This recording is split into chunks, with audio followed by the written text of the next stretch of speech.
మీ ఇంట్లో మొదటి కోటీశ్వరుడు మీరే అవ్వాలనుకుంటున్నారా? ఈ ఫైనాన్షియల్ వెబినార్ లో ఇప్పుడే జాయిన్ అవ్వండి. హావియర్స్ India's largest digital media network Suman టీవీకి స్వాగతం. ప్రస్తుతం మనతో ఉన్నారు chartered wealth manager Rama Rajesh గారు. నమస్తే రమా. నమస్తే రాధా. సో రమా, మామూలుగా ప్రతి ఒక్కరికి చాలా మందికి ఇన్వెస్ట్ చేయాలి అంటే స్టాక్ మార్కెట్లోనో లేకపోతే మ్యూచువల్ ఫండ్స్ లోనో పెడతారు. బట్ లాసెస్ అనేది వస్తూ ఉంటాయి, అందరికి ప్రాఫిట్స్ రావు. కాబట్టి ఆ లాసెస్ ని యూజ్ చేసుకొని ట్యాక్స్ ని ఎలా సేవ్ చేసుకోవాలి? ఇది మనం సిరీస్ లో పార్ట్ గా చెప్తున్నాము. అంటే ఇదంతా కూడా ఫైనాన్షియల్ ప్లానింగ్ లో వస్తుంది. ఎవరైనా నా దగ్గరికి వచ్చినప్పుడు ఈ ప్రాసెస్ అంతా నేను ఫాలో అవుతాను వాళ్ళతోటి కంపల్సరీగా. అంటే వాళ్ళకి లాసెస్ లో ఉన్న ప్రాఫిట్ లో ఉన్న కేస్ టు కేస్ మారిపోతుంది. బట్ ఇన్ జనరల్ గా ఒక నాలెడ్జ్ గురించి, ఒక ఇన్ఫర్మేషన్ గురించి చెప్తున్నాను. సో మేబీ మీకు ఎవరికైనా ఇది యూజ్ అవుతుందంటే డెఫినెట్లీ యూజ్ చేసుకోండి. బికాస్ ఇదొక బెనిఫిట్ ఉందని చాలా మందికి తెలియదు. ఆ తెలియకపోవడం వల్ల వాళ్ళ లాసెస్ వచ్చినప్పుడు కూడా వాళ్ళ ఆ ఆపర్చునిటీని యూజ్ చేసుకోవట్లేదు. సో మనకి మ్యూచువల్ ఫండ్స్ లో అయినా స్టాక్ మార్కెట్ లో అయినా లాసెస్ కూడా ఒక రకమైన అడ్వాంటేజే. కాకపోతే అలాగని చెప్పేసి ఆ లాసెస్ ని మనం అంటే కోరండి లాసెస్ తెచ్చుకోవడమో, కోరండి ప్రాఫిట్ తెచ్చుకోవడమో కాకుండా, ఒకవేళ ఇప్పుడున్న సిచ్యువేషన్స్ తీసుకుంటే ఇప్పుడు మార్కెట్లు అన్ని పడిపోతున్నాయి. సో ఇలా మార్కెట్ లాస్ అయ్యేటప్పుడు దీన్ని కనుక మనం యూజ్ చేసుకోగలిగితే దానివల్ల మనం ఫ్యూచర్లో నెక్స్ట్ 8 years పాటు కూడా ఈ లాసెస్ ని యూజ్ చేసుకొని ట్యాక్స్ బెనిఫిట్స్ పొందొచ్చు. సో ఇది చాలా మందికి తెలియకపోవడం వల్ల వాళ్ళు లాసెస్ ని బుక్ చేసుకోరు. సో ఈ వెబినార్ క్లాసెస్ లో మీరు ఎలాగో April 12th to 14th పెడుతున్నారు. ఆ క్లాసెస్ లో ఇవి కూడా చెప్తారా మీరు? ఈ క్లాసెస్ లో మనకి బేసికలీ ఏంటంటే స్టార్టింగ్ నుంచి ఉంటాయి. వెరీ బేసిక్ నుంచి మనం ఫైనాన్షియల్ ప్లానింగ్ అంటే ఇప్పుడు నాకు ముందర ప్లానింగ్ తెలియకుండా తర్వాత ఇన్వెస్ట్మెంట్, ఎగ్జిట్మెంట్ ఇవన్నీ తెలియవు కదా. సో చాలా ఇంపార్టెంట్ బేసిక్స్ నుంచి అంటే ఫౌండేషన్ నుంచి నేర్చుకుంటారనమాట. అంటే ఎవరికైతే ఇంతవరకు ఫైనాన్షియల్ ప్లానింగ్ చేసుకోలేదో ఆర్ ఐడియా లేదో, ఏజ్ తో సంబంధం లేదు, ఆడవాళ్ళైనా జాయిన్ అవ్వచ్చు, మగవాళ్ళైనా జాయిన్ అవ్వచ్చు, ఇప్పుడే జాబ్ జాయిన్ అయిన వాళ్ళు కూడా జాయిన్ అవ్వచ్చు, ఎవరైనా జాయిన్ అవ్వచ్చు. ఎందుకంటే స్టూడెంట్స్ అయినా అవ్వచ్చు. స్టూడెంట్స్ అయినా వాళ్ళకి నాలెడ్జ్ వస్తుంది. అంటే వాళ్ళు ఒకవేళ ఫ్యూచర్ లో జాబ్ చేసుకోవాలి అన్నప్పుడు ఈ ప్లానింగ్ క్లారిటీ ఉంటది కదా ముందుగానే.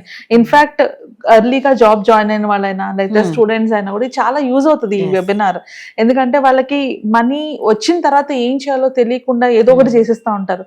దానికన్నా రాకముందే దాన్ని ఏం చేయాలని ఒక ప్రిపరేషన్ లో వాళ్ళు ఉంటే ప్రాపర్ గా సేవ్ చేసుకుంటారు. అండ్ ఇన్ఫాక్ట్ ఆ ఏజ్ గ్రూప్ లో కనుక ఎవరైనా దాచుకోగలిగితే ఎక్కువ కష్టపడక్కర్లేదు, ఎక్కువ దాయక్కర్లేదు యాక్చువల్లీ. వాళ్ళు ఎందుకంటే టైం ఎక్కువ ఉంటది. మనం స్టార్టింగ్ లో స్టార్ట్ చేస్తే టైం చాలా ఎక్కువ ఉంటది. కాబట్టి ఆ ఏజ్ గ్రూప్ వాళ్ళు కనుక దాచుకోగలిగితే వాళ్ళకి ఈజీగా వాళ్ళ లైఫ్ లో ఉన్న ప్రతి గోల్ ని అచీవ్ చేసుకుంటూ వాళ్ళకి కావాల్సిన ఫైనాన్షియల్ ఫ్రీడమ్ కూడా పొందగలరు. అంత సింపుల్ యాక్చువల్లీ.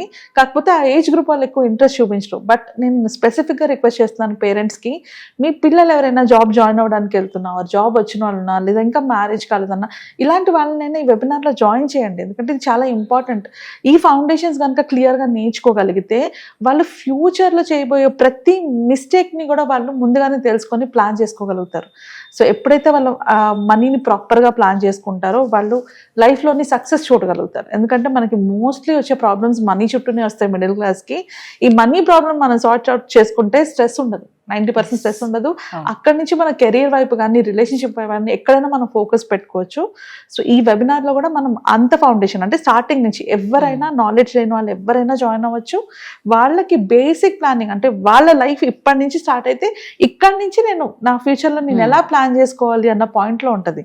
సో మొత్తం కంప్లీట్ ఫైనాన్షియల్ ప్లానింగ్ తో పాటు ఇన్వెస్ట్మెంట్ ప్లానింగ్ ఉంటుంది. ఇన్వెస్ట్మెంట్ ప్లానింగ్ లో గోల్ బేస్డ్ ఇన్వెస్ట్మెంట్ ప్లానింగ్ ఉంటుంది. అండ్ దాంట్లోని మన గోల్స్ కి తగిన ఇన్వెస్ట్మెంట్స్ ని ఎలా చూస్ చేసుకోవాలి, చూస్ చేసుకున్న వాటిని ఎంతకాలం ఇన్వెస్ట్ చేసుకోవాలి, ఇన్వెస్ట్ చేసుకున్న దాన్ని మనకు కావాల్సినంత వస్తుందా లేదని ఎలా రెక్టిఫై చేసుకోవాలి, అండ్ దానికి కావాల్సిన ఫండ్స్ ని ఎలా చూస్ చేసుకోవాలి, స్పెసిఫిక్ గా మ్యూచువల్ ఫండ్స్ ని ఎలా సెలెక్ట్ చేసుకోవాలి, లాంగ్ టర్మ్ వరకు ఇన్వెస్ట్ చేసుకున్నప్పుడు ఎట్లా ప్లాన్ చేసుకోవాలి, ఇవన్నీ కూడా ఇన్ డీటెయిల్ గా నేర్పిస్తాం. అండ్ వెరీ సింప్లిఫైడ్ లాంగ్వేజ్, చాలా ఈజీ అండ్ సింప్లిఫైడ్ లాంగ్వేజ్ లో నేర్పిస్తాం. కాబట్టి ఈ వెబినార్ లో జాయిన్ అవ్వండి. జాయిన్ అవ్వడానికి కింద స్క్రోల్ అవుతున్న నంబర్స్ కి కాల్ చేయండి.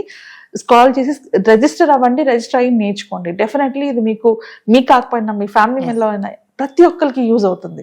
సో ఇప్పుడు టాపిక్ వచ్చేటప్పటికి ఈ సిరీస్ లో ఇది పార్ట్ 4 కదా, మనం ముందు ఆల్రెడీ మాట్లాడేసుకున్నాము ఎట్లాంటి మిస్టేక్స్ చేయకూడదు, ఎగ్జిట్ ప్లాన్ ఎలా ప్రిపేర్ చేసుకోవాలి, ఎగ్జిట్ ప్లాన్ లో ట్యాక్స్ హార్వెస్టింగ్ ఎలా యూస్ చేసుకోవాలని.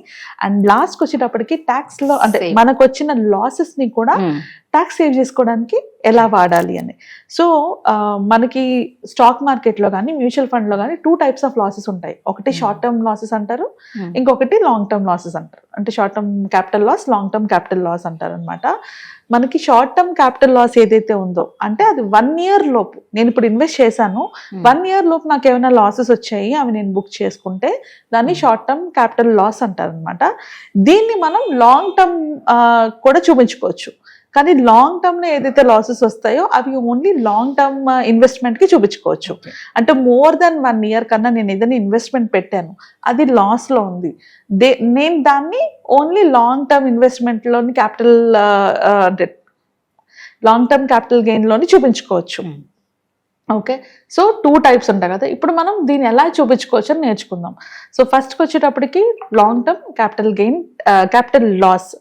ఇందులోని ఏమవుతుందంటే ఇప్పుడు ఫర్ ఎగ్జాంపుల్ మార్కెట్ ఇప్పుడు బాగాలేదు, నేను ఇన్వెస్ట్ చేశాను, నేను పెట్టింది ఒక 5 లక్షలు 10 లక్షలు అయితే ఇప్పుడు అది 8 లక్షలు 7 లక్షలు ఉంది అంటే ఇక్కడ నాకు ఎంత లాస్ వచ్చింది, 3 lakhs లాస్ వచ్చింది. సో ఈ 3 lakhs లాసెస్ని కూడా నేను బుక్ చేసుకోవాలి. బుక్ చేసుకోవడం అంటే ఏంటి, నేను దాన్ని సెల్ చేసేసి మళ్ళీ కొనియాలన్నమాట. అంటే మోస్ట్లీ జనాలు ఏం చేస్తారంటే బుక్ చేసుకోవడం అంటే అమ్మేస్తారు, తర్వాత మళ్ళీ కొనరు. బట్ మళ్ళీ కొనాలి, మనం బుక్ చేసి మళ్ళీ రీఎంటర్ అవుతున్నాం. అంటే ఇంకా కరెక్ట్గా ఒక ఫండ్ తీసుకొని చెప్పాలంటే for example Nippon India small క్యాప్లో నేను ఇన్వెస్ట్ చేశాను, లాస్ట్ ఇయర్ ఇన్వెస్ట్ చేశాను, అది లాస్ట్ ఇయర్ ఒక 10 lakhs చేశాను, అది ఇయర్ 7 lakhsకి వెళ్ళిపోయింది. సో 3 lakhs నాకు లాస్ వచ్చింది. ఇప్పుడు మార్కెట్ ఫుల్ పడింది, నాకు 3 lakhs లాస్ వచ్చింది కాబట్టి నేను ఈ ఫండ్ నుంచి ఎగ్జిట్ అయ్యి మళ్ళీ రీఇన్వెస్ట్ చేస్తాను. ఓకే, అంటే 7 లక్షలకు అమ్మేసి మళ్ళీ అదే 7 లక్షలకి మళ్ళీ అదే ఫండ్ కొనుక్కున్నా. అంటే ఇక్కడ నేను టెక్నికల్గా ఏమైనా లాస్ అయ్యానా, లేదు. బట్ మన బుక్స్ ప్రకారంగా నేను 3 lakhs లాస్ అయ్యాను. ఎందుకంటే ఈ ఫైనాన్షియల్ ఇయర్లోని నేను 10 లక్షలు పెట్టి కొన్నది 7 లక్షలకి అమ్మేశాను కాబట్టి 3 లక్షలు లాస్ అయ్యాను.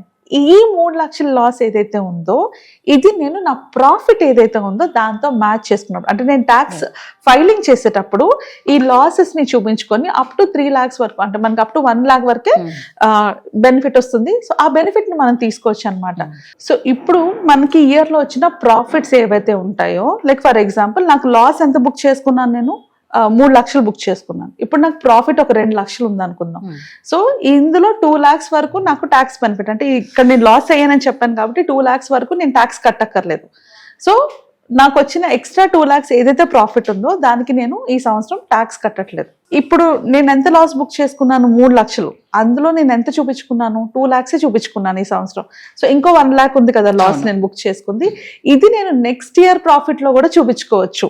Okay, so that next year లో కూడా నాకు ప్రాఫిట్ ఒక 2 lakhs వచ్చిందంటే ఈ 1 lakh నేను చూపించుకొని మిగిలిన 1 lakh అది కూడా మనకి 1.25 lakhs వరకు ట్యాక్స్ బెనిఫిట్ ఉంది కాబట్టి నెక్స్ట్ ఇయర్ కూడా నేను ఏ ట్యాక్స్ పే చేయను.